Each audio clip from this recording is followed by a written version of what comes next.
To me, what the funniest fucking thing is how much we lie to ourselves. That's where it gets amazing. It's like, you know, you were talking about, and I've done the exact same thing with screen time when you're presented that humiliating number of hours and you've been telling friends you're busy and you're fucking looking at that just thinking like, dude, I've been like, you know, looking at bullshit. But then before you do that, you're like, but it's my job, you know, I've got to kind of be online. It's like, no. You're addicted to technology, and because you can't stand the fact that you don't have the discipline to stop using it, you would rather make up a story involving some absolutely verifiable bullshit so that you don't have to deal with the fact that you aren't in full control of yourself. And it's a non-rewarding addiction, which is really strange. It's like when you're looking at stories on like the Apple News feed or something, like you're scrolling, looking for something that's going to captivate you. Yeah. What is, Apple having problems with their keyboards? Yeah. You start reading this and it's like, Huawei can't sell laptops in the U.S. anymore. Like how much of that, like you were saying earlier, how much of that is junk thoughts? Yeah. These are junk thoughts, like junk food. Junk food. You're just consuming. And I don't think it's useless. I think it serves a purpose. Like, some of it does. In the sense of maybe not a purpose in the way you're going to be as a human, but a purpose in the sense of like, if you apply a little bit of like mindfulness when you're using your phone, how do I feel right now? You know what I'm talking about? Like, how do I fucking feel?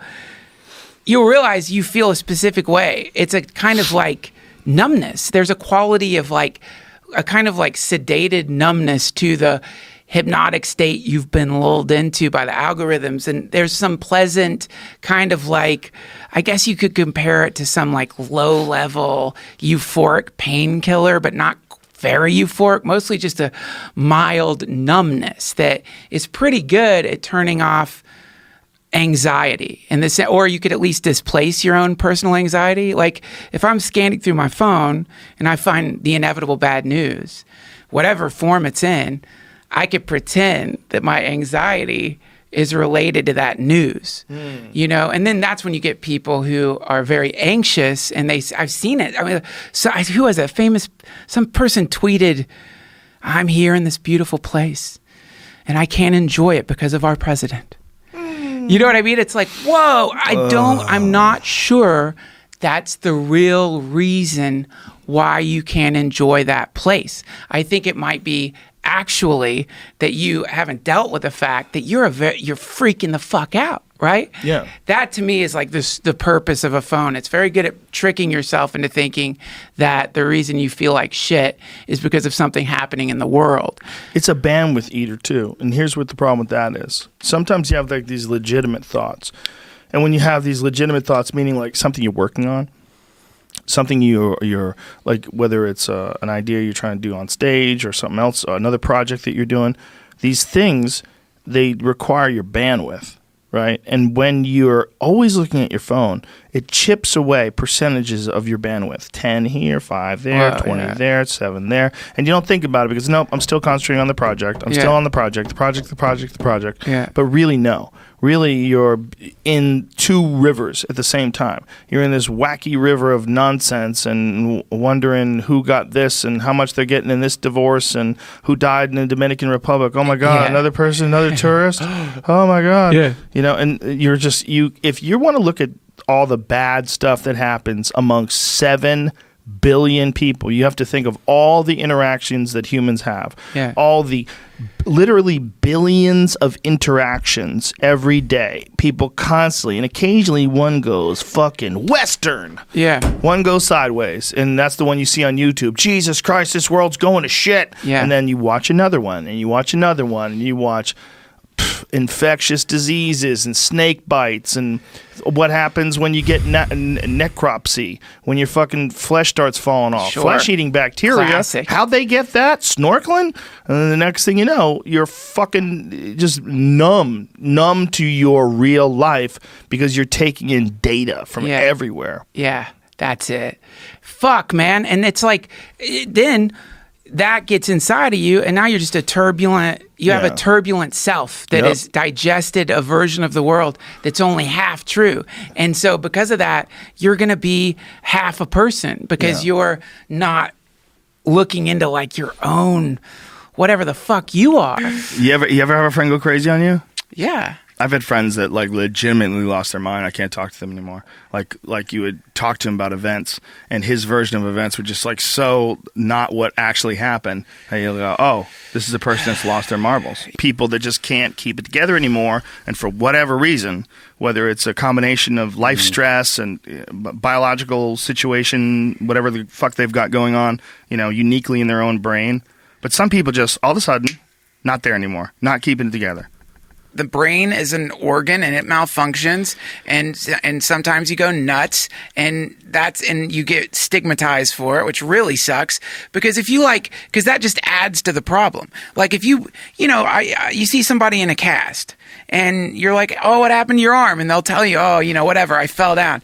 But you talk to someone who's been like hospitalized for a few weeks and they tell you, yeah, I had to go to the hospital. I had a nervous breakdown. I went crazy, shit my pants, threw my dog through a window. You're like, you want to be compassionate, but there's some part of you that's like, oh, now this is a crazy person. It's like, it's just something happened. The operating system temporarily crashed. And quite often, I think that could be a very good thing. I think that having your personality or your ego or crash can often mean that you were trying to be somebody that you aren't. And some people invest so much energy in Self-defining. Yeah, they just want to be something, They since they were a kid, their mother was telling them you should be like this, and then they try to be like this, and they hold up this thing. They're always working to hold up this giant tail feather, and their arms start shaking, and then they can't hold it up, and that's when they have like anger outbursts, or suddenly like their friends are like, you turned into someone that I've never met. I don't even know who that is. It's like, no. That is, you met them. You met underneath the tail feather, the seething sea of anger and disappointment and sadness. You met that thing that they're trying to avoid by looking up at this mask that they're holding up to the world. But that fucking seething sea of disappointment and anger and horror and sadness, that's where it's at, man. You got to go into that thing. And for some people, the only way they can go into that is by having a full-scale nervous breakdown, because then they can have permission to dive into that awful vortex of darkness, because underneath that vortex of darkness is paradise. Underneath that, that's love and happiness and joy and connection and tranquility and all that stuff. And everyone thinks that the way to get to that point is by avoiding this awful black forest that surrounds the Garden of Eden, which is inside everybody. It's inside everybody. It's there. It's there. But until you address the internal structures that you haven't acknowledged, you're always going to go back to that place where you find yourself morose and depressed and angry and you don't know why. You always go back to that place until you sit with the sadness inside of you. You have to do that. What you're describing is coming out of the closet.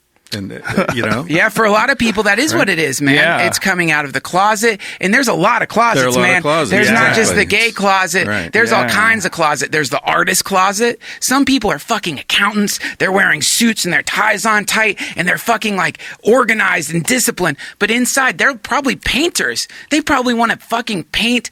They want to paint day glow mountains down at the beach. That's what they really are. But their daddy or their mommy wanted them to be a good little businessman. So they became this thing that's the opposite of what they are. This is the verse in the Bhagavad Gita. God forgive me because I've quoted it way too many times, but it's better to be an honest street sweeper than a dishonest king. It's better to be a happy guy brushing fucking leaves up the street than it is to be some zillionaire who inside is dying or numb or miserable. Mostly numb. Numb's the word. Most people are just numb. But as long as these people can quantify on paper, I still have a X $1 million home. My car still costs X $1,000. This suit is an X suit. I am still ahead. I am not going to abandon all these things. as long as they don't see through the bullshit Well, of the game they think they're winning. They have to fall. Yeah, it's almost like you have to fall to to really. That's what you got to appreciate, those moments when it all falls apart on you, because that means you've got an opportunity to try it again. Let's take a new, fresh perspective. And it's a beautiful idea, which is that heartbreak is actually your ego cracking. And the moment that cracks, you're in the experience of truth. And when you're in the experience of truth, that's when you can really become who you are. But to get to who you are, it's like when a bone heals the wrong way.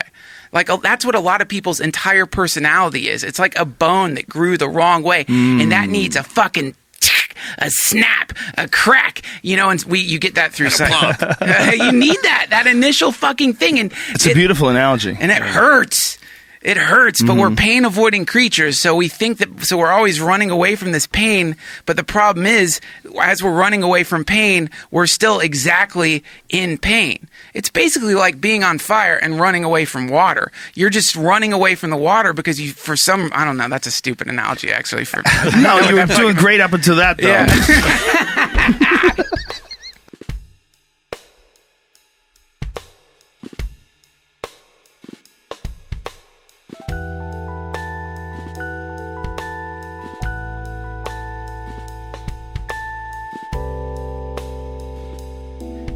Sink into what you are right now. Just be that thing. Stop resisting.